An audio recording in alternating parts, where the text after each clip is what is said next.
Hello guys, welcome back to Inkotech channel. Google Pixel నుంచి అయితే మంచి ఫోల్డ్ ఫోన్ అయితే ఫస్ట్ టైం ఇండియాలో లాంచ్ కాబోతుంది. ఈ ఫోన్ వచ్చేసి మనకి గూగుల్ పిక్సెల్ 9 Pro ఫోల్డ్ అనే నేమ్తో అయితే లాంచ్ అవుతుంది.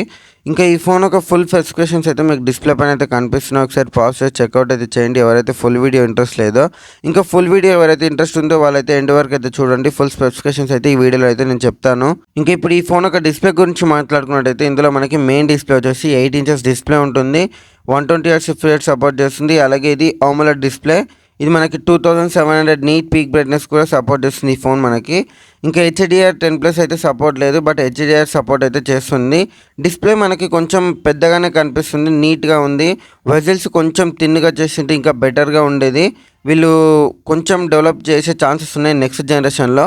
ఇంకా నెక్స్ట్ ఈ ఫోన్ యొక్క ఫ్రంట్ డిస్ప్లే గురించి మాట్లాడుకున్నట్టయితే ఇది మనకి 6.3 inches డిస్ప్లేతో పాటు AMOLED డిస్ప్లేనే ఉంటుంది. ఇది కూడా మనకి 120Hz రిఫ్రెష్ రేట్ సపోర్ట్ చేస్తుంది. 2700 నీట్ పీక్ బ్రైట్నెస్ సపోర్ట్ ఉంటుంది. HDR సపోర్ట్ కూడా ఉంది. ఇంకా మనం ఓవరాల్గా డిస్ప్లే గురించి మాట్లాడుకున్నట్టయితే మంచి డిస్ప్లేనే. ఇంకా ఇప్పుడు మనం అయితే టిక్ డిపార్ట్మెంట్ గురించి అయితే మాట్లాడుకుందాం. అదే కెమెరా డిపార్ట్మెంట్. ఎందుకంటే మనకి గూగుల్ అనగానే ఫస్ట్ గుర్తొచ్చేది కెమెరా డిపార్ట్మెంట్ కాబట్టి. ఇందులో మనకి 48 MP మెయిన్ కెమెరాతో పాటు 10 MP ultra wide angle camera, 10 MP micro portrait కెమెరాని అయితే ప్రొవైడ్ చేస్తున్నారు. ఇంకా మనకి సెల్ఫీ కెమెరాని కూడా ప్రొవైడ్ చేస్తున్నారు. 10 MP సెల్ఫీ కెమెరా ఇది మెయిన్ డిస్ప్లేలో ఉంటుంది. ఈ ఫోన్లో మనకైతే 5 కెమెరాస్ని అయితే ప్రొవైడ్ చేస్తున్నారు. అలాగే మనకి కెమెరా డిపార్ట్మెంట్లో AI సపోర్ట్ కూడా ఉంటుంది. అది ఎలా వర్క్ అవుతుందో అనేది మనకి ముందు చేసిన వీడియోలో పిక్సెల్ 9 Pro, పిక్సెల్ XLలో అయితే మనం వీడియోలో అయితే ఎక్స్ప్లెయిన్ చేసాము. ఒకసారి వెళ్ళి మీరైతే ఒకసారి వీడియోని అయితే చెక్ చేయండి. నేను లింక్ అనేది డిస్క్రిప్షన్లో ప్రొవైడ్ చేస్తాను. ఇంకా ఓవరాల్గా ఈ ఫోన్ ఒక కెమెరా డిపార్ట్మెంట్ గురించి అండ్ పర్ఫార్మెన్స్ గురించి మాట్లాడుకున్నట్టయితే మనకి ఇందులో చిన్న క్వాలిటీ డిసప్పాయింట్ అయితే ఉంటుంది.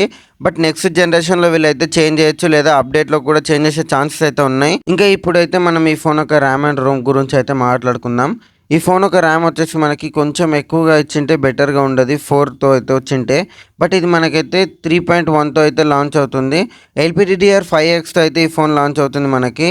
బట్ బేసిక్ వేరియంట్లో మనకు చూసుకున్నట్టయితే మనకి 16GB 256 మాత్రమే ఉంది మనకి. ఇందులో ఎలాంటి వేరియంట్ అయితే లేదు, ఓన్లీ సింగిల్ వేరియంట్ ఉంది. ఇది మనకి కొంచెం డిసప్పాయింట్ చేసే ఛాన్సెస్ ఉన్నాయి. ఎందుకంటే ఇందులో మనకి 512 ఇచ్చింటే కొంచెం బెటర్గా ఉండేది. అలాగే UFS 4తో వచ్చింటే కూడా బెటర్గా ఉండేది. ఎందుకంటే మనం ఎక్కువగా ఖర్చు పెడుతున్నప్పుడు ఎక్కువగా రావాలని అనుకుంటాం కాబట్టి. బట్ గూగుల్ వాళ్ళు అలా అనుకుంటలేరేమో, మేబీ తీసుకుంటారని ఆశతో పెట్టినట్టున్నారు. ఇంకా నెక్స్ట్ ఈ ఫోన్ యొక్క పర్ఫార్మెన్స్ గురించి మాట్లాడుకున్నట్టయితే మనకి ఇందులో G4 చిప్ని అయితే ప్రొవైడ్ చేస్తున్నారు. గూగుల్కి సంబంధించింది, ఇది మనకి తెలుసు ఆల్రెడీ. ఇందులో మనకి మెయిన్గా మనం ఈ ఫోన్ ఎందుకోసం చూస్ చేసుకోవాలనేది మాట్లాడుకున్నట్టయితే ఎవరైతే ఫోల్డ్ ఫోన్ ఎక్స్పీరియన్స్ చేయాలనుకుంటున్నారో జనరల్ యూజర్స్కి కానీ మల్టీ టాస్కింగ్కి మాత్రమే ఫోల్డ్ ఫోన్ యూజ్ చేయాల్సింది మనము. కానీ ఇందులో మీరు గేమింగ్ ఆడాలి అలా అని అనుకుంటే మాత్రం ఒకసారి మీకు డిస్ప్లే పైన అయితే PUBG ఎలా ఓపెన్ అవుతుందో కనిపిస్తుంది. PUBG ఆడాలని ఆశ కూడా పోతుంది. మీరైతే ఒకసారి చెక్అవుట్ అయితే చేసుకోండి. బట్ పర్లేదు, నేను ఆడాలనుకున్న వాళ్ళకైతే ఇది మనకి 60 FPS నుంచి 90 FPS మధ్యలో అయితే ఆడొచ్చు. కానీ చిన్న ల్యాగ్స్ అయితే నోటీస్ చేస్తారు.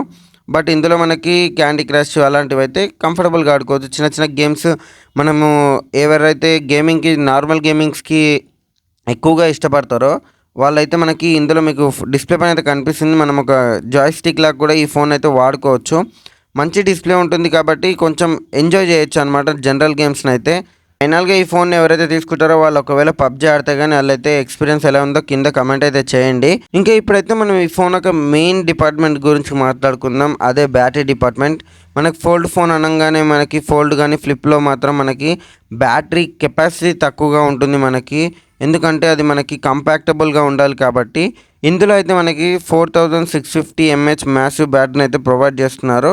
ఇది ఎక్కువ అని చెప్పలేను, బట్ ఫోల్డ్ ఫోన్స్లో ఇదైతే ఎక్కువనే మనకి. ఇందులో అలాగే మనకి 21 watts మాత్రమే ఫాస్ట్ ఛార్జింగ్ సపోర్ట్ చేస్తుంది ఈ ఫోన్. అలాగే వైర్లెస్ ఛార్జింగ్ కూడా సపోర్ట్ చేస్తుంది. USB 3.2తో అయితే ఈ ఫోన్ లాంచ్ అవుతుంది మనకి. USB పోర్ట్ వచ్చేసి మనకి ఈ ఫోన్ ఫుల్ ఛార్జ్ కావడానికి వచ్చేసి మనకి నియర్లీ ఒక 1.5 టైం అయితే పడుతుంది పక్కాగా అయితే. అంతసేపు వరకు మేము ఏం చేయాలి బ్రో అని అనుకుంటే మీరు దగ్గర మీరు ఒక సినిమాని అయితే కంప్లీట్గా హాఫ్ సినిమాని అయితే చూడొచ్చు ఈ ఫోన్ ఫుల్ ఛార్జ్ అయ్యేలోపు అయితే. బట్ ఇది నేను ఓవరాల్గా డిపార్ట్మెంట్ గురించి మాట్లాడుకున్నట్టయితే మనకి ఇందులో కొంచెం ఛార్జింగ్ కెపాసిటీ పవర్ ఛార్జింగ్ ఇచ్చింటే బాగుండేది. ఒక 44 watts అయినా పర్లేకుండే. మీరేమనుకుంటున్నారు, ఇందులో మనకి పవర్ ఛార్జింగ్ బెస్టా లేదంటే నార్మల్ ఛార్జింగ్ బెస్టా అనేది అయితే కమెంట్ అయితే చేయండి. ఇంకా ఫైనల్గా ఈ ఫోన్ యొక్క ప్రైసింగ్ గురించి మాట్లాడుకుంటే ఇది మనకి 1,73,000కి అయితే మనకి మార్కెట్లోకి అయితే లాంచ్ కాబోతుంది. అలాగే దీని వెనక మనం 2 తోకల్ని కూడా కొనాల్సిందే తప్పదు. అడాప్టర్ ఇంకా పౌచ్ వచ్చేసి మనకి 5,000 అబోవ్నే ఉంది. ఇంకా అడాప్టర్ గురించి మాట్లాడుకున్నట్టయితే ఇది మనకి 3,500 వరకు అయితే వర్త్ అయితే ఉంది. ఇంకా ఈ రెండుని కొని మళ్ళీ ఆ ఫోన్ కూడా కొనాలి తప్పనిసరిగా అయితే. ఇదంతా చూసుకున్నట్టయితే మనకి అబ్బా వద్దు సీను అన్నట్టుగానే ఉంటుంది. ఇంకా ఈ ఫోన్ యొక్క ఐపీ రేటింగ్ గురించి మాట్లాడుకున్నట్టయితే IPX రేటింగ్తో వస్తుంది 8. మనకి ఫైనల్గా ఈ ఫోన్ యొక్క ఫుల్ వీడియో మీకు కానీ ఏమైనా కొంచెం ఇంట్రెస్ట్గా అనిపిస్తే లైక్ కొట్టి సబ్స్క్రైబ్ అయితే చేసుకోండి. అలాగే నేను ఆ వీడియోలో ఏదైనా ఇంప్రూవ్మెంట్ చేయాలనుకుంటే కూడా మీరైతే కామెంట్ అయితే చేయండి ఏం ఇంప్రూవ్మెంట్ చేయాలో. ఈ వీడియోని ఎండ్ వరకు చూసినందుకైతే thanks. Have a nice day.